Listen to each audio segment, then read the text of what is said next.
whenever I think of Blade, am I the only one that thinks of that sweet techno from the movie? Maybe.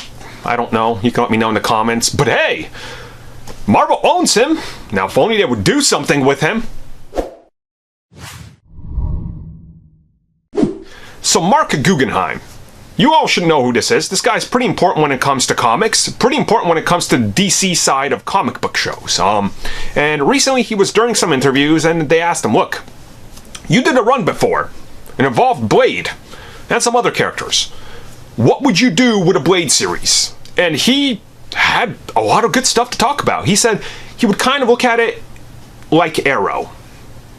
Now, before we stop to just yell at me for saying that's a good idea, let's get to what he actually said. He said, you know, he would handle a Blade like Arrow in a sense that it would be modern day, but you would do flashbacks to tell his origin.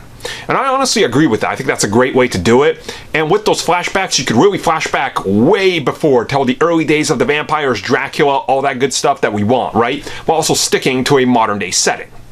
And at the same time, he said, look, I'll offer you more. You introduce this character. Then somewhere in there, add a little bit more Ghost Rider. Then you can do the Spirits of Vengeance and things like that. So honestly, you can see what he's saying, and I have no doubt that at some point he's probably talked to Marvel TV specifically, and even Marvel Studios have been, hey look, here's my plan, right? Because he's a TV guy and a comic book guy.